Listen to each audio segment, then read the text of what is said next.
Degree of an expression, व्यंजक की घात. So degree of on a polynomial is the highest degree of its monomial with non zero coefficient, है ना.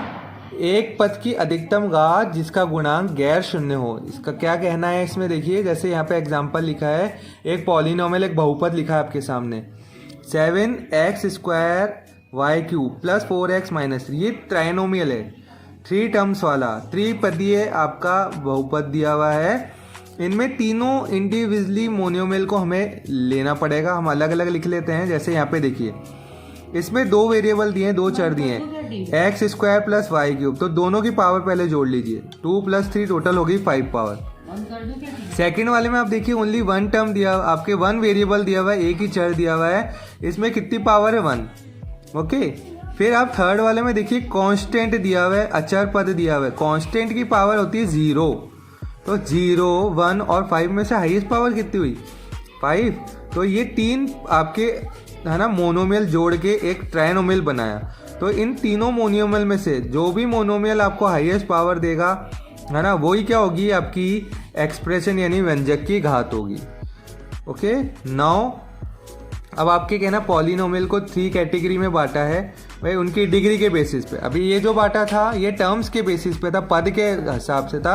अब घात के अकॉर्डिंग बांट रहे हैं, लीनियर, क्वाड्रेटिक और क्यूबिक. लीनियर ऐसा पॉलिनोमियल जिसकी पावर 1 हो, क्वाड्रेटिक जिसकी पावर 2 हो, क्यूबिक जिसकी पावर 3 हो. लीनियर को रैखिक बोलते हैं, क्वाड्रेटिक को द्विघात बोलते हैं और क्यूबिक को घन बोलते हैं. जिसकी घात 1 हो वो रैखिक कहलाता है, जिसकी घात 2 हो वो आपके द्विघात कहलाता है, जिसकी घात 3 हो वो घन बहुपद कहलाता है. एग्जाम्पल देखिए, जैसे अभी यहाँ पे 2 टर्म्स वाला 1 और 2 मोनोमियल दिया हुआ है. यहाँ देखिए ये क्या है आपका, एक वेरिएबल है और एक कांस्टेंट इसका कोफिशिएंट के इसमें दिया हुआ है, इसके साथ गुणांक में दिया ना, इसका गुणांक है ये. तो कांस्टेंट की हमें पता है कितनी पावर होती है? 0. और वेरिएबल की यहाँ पावर कितनी दी हुई है? 1. कुछ नहीं लिखा तो इसका मतलब 1 पावर, तो ओवरऑल हो गया 1 पावर. 7 एक कांस्टेंट है, एक अचर है, इसकी पावर कितनी है? 0. अब आप बताएं 1 बड़ा है या 0? 1 बड़ा है ना. तो इन दोनों मोनोमियल में, है ना, वेरिएबल का ऐसा वेरिएबल जिसके कोफिशिएंट नॉन जीरो है, अभी है नॉन जीरो भाई, थर्ड है, 3 दिया हुआ है ना. 1 हो, 2 हो, 3 हो, 4 हो. मैंने आपको होता है ना, चाहे नेगेटिव नंबर ही क्यों नहीं हो उसके कोफिशिएंट, उसके गुणांक में, हमें तो उसी वेरिएबल को देखना है बस.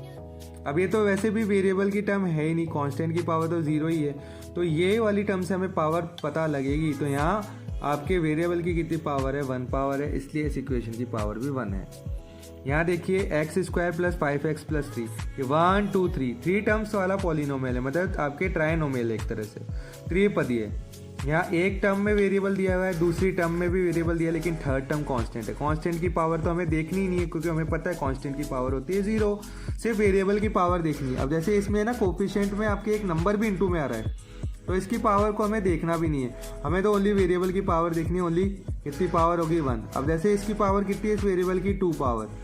अब आप बताएं 2 बड़ा है या 1? 1 से बड़ा कौन होता है? 2. तो भाई कौन दे रहा है? ये वाला जो मोनोमियल है आपका, ये वाला जो आपका सिंगल टर्म है, ये वाला जो पद है, वो आपको बता रहा है कि भाई इस वाली जो पॉलिनोमियल था, जो ये 3 टर्म वाला, इसकी हाईएस्ट पावर कितनी है? 2. तो ये आपका क्वाड्रेटिक पॉलिनोमियल हो गया. अब जैसे थर्ड एग्जांपल है 5x³ plus 3x plus 4. 3 term है, एक तो कांस्टेंट टर्म है, इसकी पावर तो वैसे ही आपको पता है, ये तो स्क्वायर रूट दिया हुआ है. स्क्वायर रूट मतलब हाफ पावर, है ना. 4 का रूट लोगे तो 2 होता है, ठीक है. अब ये 2 आ गया है. किसी भी कांस्टेंट टर्म की पावर कितनी होती है? 0. 2 की पावर 0 है, ठीक है. और इधर देखें ये है 3x, भाई एक वेरिएबल की टर्म है, इसमें वेरिएबल की पावर को ही देखेंगे, कितनी पावर दी हुई है? 1 पावर. ओके. Next 5x³. अब सिर्फ हम वेरिएबल की पावर को ही देखेंगे, यहाँ वेरिएबल की कितनी पावर है? 3. 2 टर्म ऐसी है जिसमें वेरिएबल आ रहा है, एक तो 3 पावर है और एक में वेरिएबल की पावर है 1. चर की घात 1 है और इस वाले पद में चर की घात 3 है, तो हाईएस्ट क्या है? 3 पावर. तो ये 3 पावर वाली इक्वेशन हो गई. इसका मतलब ये क्यूबिक पॉलिनोमियल है, घन बहुपद है. लाइक और अनलाइक टर्म, अब समान व असमान पद, है ना. लाइक टर्म भाई जिसके वेरिएबल सेम हो, हमें उसके कोफिशिएंट से है ना, कोई मतलब नहीं है, उसके साइन से कोई मतलब नहीं। अब जैसे यहाँ पे तो आप देख रहे हैं इसका तो पॉजिटिव 42 कोफिशिएंट है, इसका गुणांक तो प्लस का है, धनात्मक है, और इसका गुणांक क्या है, माइनस का 5, इसका जो कोफिशिएंट है वो -5 है। तो हमें इन दोनों को तो देखना ही नहीं है, हमें तो सिर्फ वेरिएबल देखना है। दोनों में x और x दिया हुआ है, वेरिएबल जिसे अल्फाबेट A से Z, है ना, A to Z, भाई कोई सा भी वेरिएबल ले लो, ए ले लो, बी ले लो, सी ले लो, स्मॉल ए से रिप्रेजेंट कर देते हैं, वो वेरिएबल कहलाता है। इनकी वैल्यू चेंज होती रहती है, चर जिनका मान समान नहीं हो ना, चेंज होता रहो, चेंज होता हो, वो कहलाता है आपका वेरिएबल। तो भाई वेरिएबल देखना, भाई वेरिएबल तो दोनों में सेम है, चर तो एक्स और एक्स दिया हुआ है, तो ये लाइक टर्म है, ठीक है। अब अनलाइक टर्म की बात करें, जिसमें वेरिएबल डिफरेंट हो, जिसमें चर आपका अलग अलग हो, जैसे देखिए ये x है, इधर y है, तो ये अनलाइक टर्म कहलाएगी, असमान पद कहलाएंगे।